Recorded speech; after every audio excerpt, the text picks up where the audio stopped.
بسم اللہ الرحمن الرحیم۔ السلام علیکم ورحمۃ اللہ وبرکاتہ۔ ناظرین، آج میں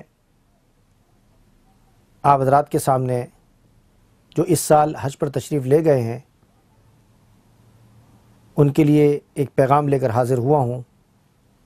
سب سے پہلے میں ان حضرات کے لیے دعا کرتا ہوں جو اس سال حج پر تشریف لے گئے ہیں، اللہ تبارک و تعالیٰ ان کے حج کو قبول فرمائے۔ اس سے پہلے کہ میں اپنی بات کو شروع کروں اور پیغام دوں،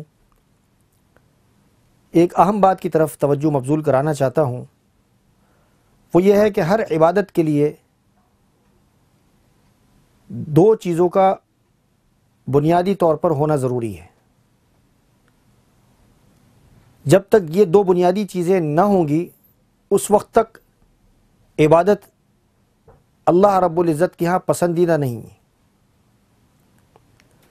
پہلی چیز جو ہے وہ اتباع ہے اور دوسری چیز اخلاص ہے۔ اتباع ہو اور اخلاص نہ ہو، جب بھی اللہ رب العزت کے ہاں وہ عبادت مقبول اور پسندیدہ نہیں، اور اخلاص ہو اور اتباع نہ ہو، جب بھی اللہ رب العزت کے ہاں یہ عبادت ناپسندیدہ ہے۔ اتباع بھی ضروری ہے اور اخلاص بھی ضروری ہے۔ دونوں چیزیں یہ بنیادی ہے عبادت کے لیے، اور ہر عبادت میں یہ دونوں چیزوں کا ہونا ضروری ہے۔ اتباع کو ہم تعبیر کرتے ہیں ظاہری صورت پر، اور اخلاص کو ہم تعبیر کرتے ہیں عمل کے باطن کے ساتھ۔ اتباع ہو اور اخلاص نہ ہو، یعنی صورت ٹھیک ہو اور عمل کا باطن ٹھیک نہ ہو، اخلاص نہ ہو، تو اللہ رب العزت کے ہاں وہ بھی پسندیدہ نہیں، اور اخلاص ہو اور ظاہری صورت ٹھیک نہ ہو تب بھی ٹھیک نہیں۔ اس کو یوں کہہ لیتے ہیں اور یوں سمجھ لیتے ہیں کہ اگر ظاہری صورت ٹھیک نہ ہو تو ضابطے کے اعتبار سے وہ اللہ رب العزت کے ہاں مقبول نہیں، اور اتباع ہو اور عمل کے باطن ٹھیک نہ ہو تو رابطے کے اعتبار سے اللہ رب العزت کے ہاں وہ پسندیدہ عمل نہیں۔ تو خلاصہ کلام یہ ہے کہ دونوں چیزوں کا ہونا ضروری ہے ہر عبادت کے اندر۔ یہ بنیادی رکن ہے، اتباع بھی اور اخلاص بھی۔ اب دوسری بات جو مجھے عرض کرنی ہے، جو ہم پیغام کی طرف چلتے ہیں، جو مجھے پیغام دینا ہے، وہ یہ ہے کہ مسلمانوں کے لیے زندگی میں ایک مرتبہ اللہ رب العزت نے حج کو فرض قرار دیا ہے۔ وہ خوش نصیب ہیں کہ جو اس سال حج پر تشریف لے گئے ہیں یا پچھلے سالوں میں حج پر جاتے رہے ہیں، اور جو اگلے سال انہوں نے ارادہ کیا ہے۔ ہم دعا کرتے ہیں کہ اللہ رب العزت جو اگلے سال حج پر جانے والے ہیں ان کے حج کے ارادے کو اللہ تبارک و تعالی اس ارادے کو مکمل فرمائے، اور اللہ تبارک و تعالی ان خوش نصیبوں میں شمار فرمائے جو اب تک حج کر کے تشریف لا چکے ہیں۔ کچھ لوگ ایسے بھی ہیں کہ جو ارادہ رکھتے ہیں لیکن وہ ارادے کو پورا نہیں کر پاتے، کسی مجبوری کی وجہ سے، استطاعت نہ ہونے کی وجہ سے۔ ہم دعا کرتے ہیں کہ اللہ رب العزت ان کے لیے اسباب مہیا فرمائیں تاکہ وہ آسانی کے ساتھ حج کو ادا فرما لیں۔ میں نے جیسے عرض کیا کہ جو حج پر تشریف لے گئے ہیں اس سال اور اب بھی مکہ مکرمہ میں موجود ہیں، اور تجلیات اور انوارات جو اللہ رب العزت کی طرف سے نازل ہو رہی ہیں مکہ مکرمہ میں، اس کو حاصل کر رہے ہیں، اور کچھ لوگ مدینہ منورہ میں موجود ہیں اور وہاں کی ٹھنڈی ٹھنڈی فضاؤں میں اور ٹھنڈی ٹھنڈی چھاؤں میں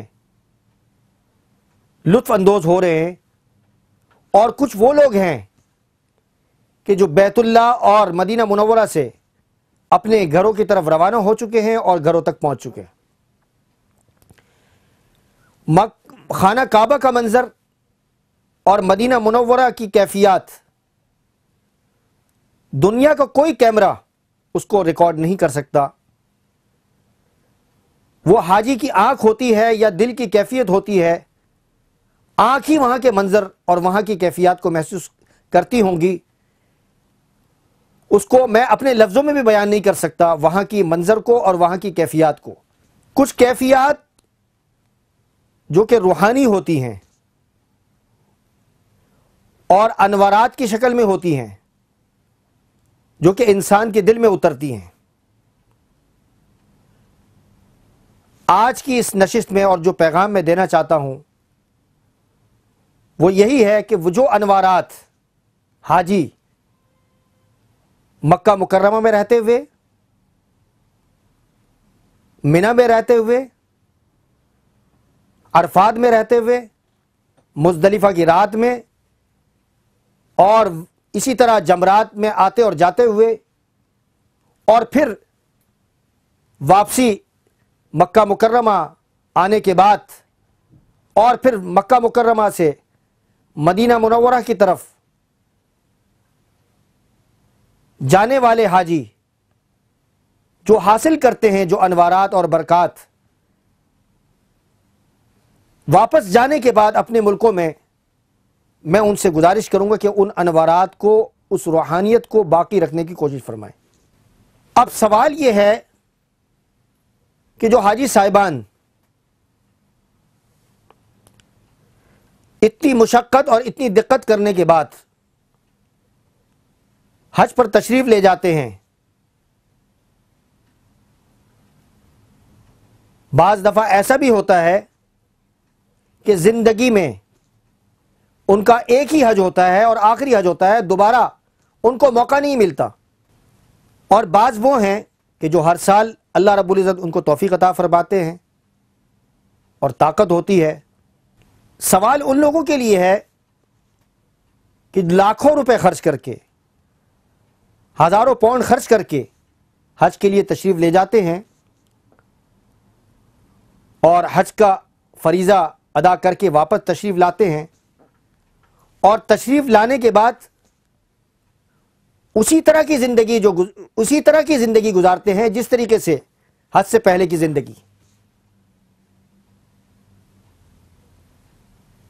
میں ان حضرات سے ہی مخاطب ہوں کہ حج سے آنے کے بعد ان لوگوں کو زندگی کیسے گزارنی چاہیے۔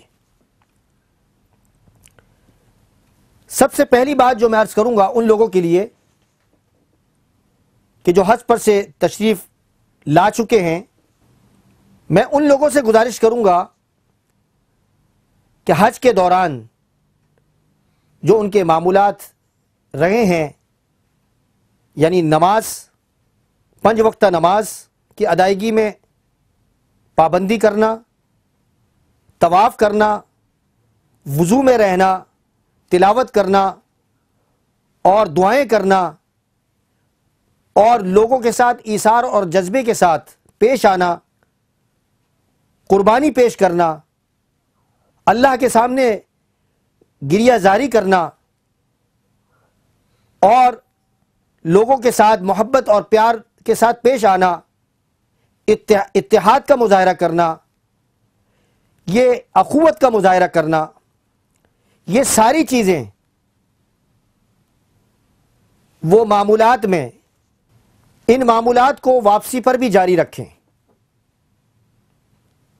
پیار محبت کا جذبہ، اتحاد کا جذبہ، اخوت کا جذبہ، عبادت کا جذبہ اور قربانی کا جذبہ، نظم و ضبط کا جذبہ حاجی مکہ مکرمہ میں حج کے موقع پر نظم ضبط کو برقرار رکھتے ہیں، اللہ کی اتباع، اللہ کی رضا کے لیے کوشش کرتے ہیں، محنت اور مشقت کرتے ہیں، جد و جہد کرتے ہیں، میں گزارش کروں گا حاجیوں سے کہ واپس اپنے گھر پر لوٹنے کے بعد انہی جذبات کو باقی رکھیں اور روحانیت کو برقرار رکھیں۔ جیسے میں نے عرض کیا کہ زندگی میں بعض لوگوں کو ایک ہی دفعہ جانے کا موقع ملتا ہے، بار بار جانے کا موقع نہیں ملتا، اور یہ بھی ہمیں نہیں پتا کہ دوبارہ جانے کا اللہ رب العزت کی طرف سے ہمارے مقدر میں ہے کہ نہیں۔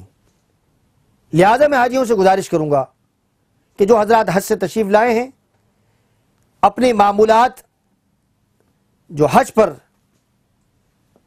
ان حضرات نے رکھے ہوئے تھے، انہی معمولات کو سامنے رکھ کر اپنی زندگی گزارنے کی کوشش کریں۔ گھر لوٹنے کے بعد ان 3 چیزوں کو ضرور محسوس کریں۔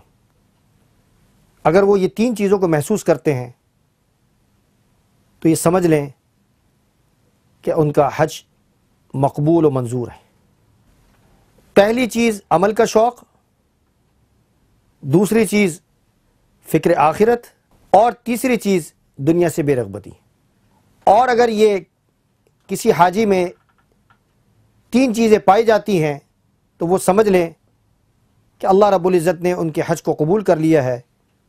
اور اگر یہ 3 چیزیں کسی حاجی کے اندر نہیں ہیں تو اس کو فکر کرنی چاہیے، اس کو سوچنا چاہیے کہ اس نے کہاں کوتاہی کی ہے، اس کوتاہی اور غفلت پر توبہ استغفار کرے، معافی مانگے، اور اس کوتاہی کو اور غفلت کو دور کرنے کی کوشش کرے۔ اللہ رب العزت سے دعا ہے کہ اللہ رب العزت جو حج پر سے تشریف لائے ہیں ان کو احسن طریقے سے زندگی گزارنے کی توفیق عطا فرمائے، اور ہم سب کو حج مقبول نصیب فرمائے۔ وآخر دعوانا الحمدللہ رب العالمین۔